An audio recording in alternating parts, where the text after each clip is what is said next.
السلام علیکم ګرانو کتونکو. په دې وخت کې مونږه په د بر دیر په یو خسته کلی کې تاسو په دې شا باندې به خسته منظر ګوره. په دې کې مونږه ناس یو او شاهد حسین صاحب دی او د دې کلی چې کوم زمونږ سره زمونږ نننی قربانه دي هغه را سره ټول ناس دي، ډیر قدردان ډیر قدرمن الکان دي.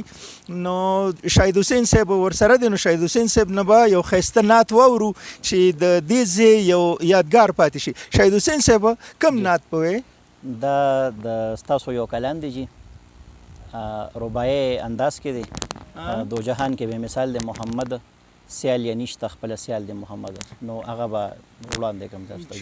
ډیر مزیدار ترنم الله تعالی درکړی دی، ووایه. بسم الله الرحمن الرحیم. دو جہان کی بے مثال دے محمد صلی اللہ علیہ وسلم. سیال نیشت خپل سیال دے محمد او کائنات کخ کل مخ دنا زولے دغه مخ لخیست خال دے محمد او کائنات کو خلے مخ دینا زولے او دغه مخ لخیست خال دے محمد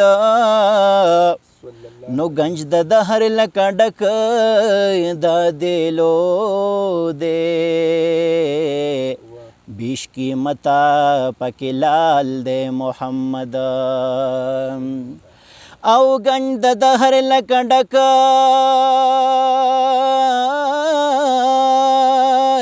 د دیلو دے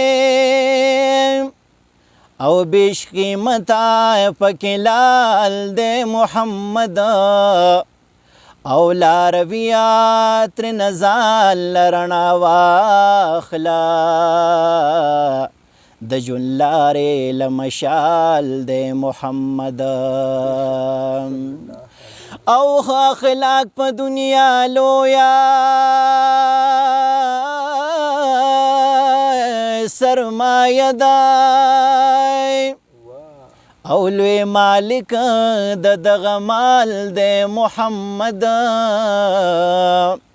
نو جن یہ گل اخلاق یہ گل وینا یہ گل دے او چې خاوی د چا په خیال دے محمد او جن یہ گلا اخلاق یہ گل وینا یہ گل دے چې خاوی د چا په خیال دے محمد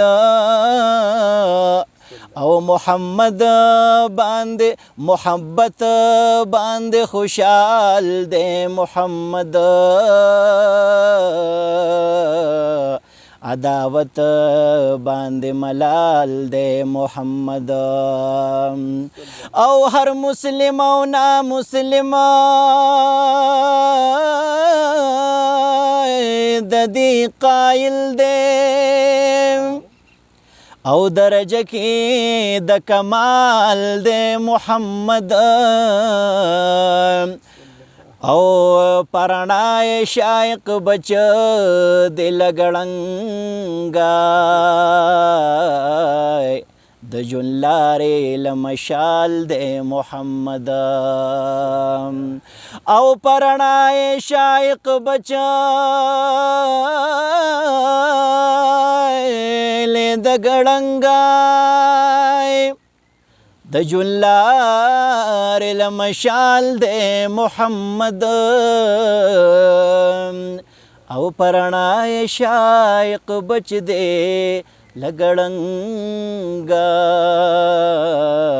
د جن لارے لمشال دے محمد د جن لارے لمشال دے محمد صلی اللہ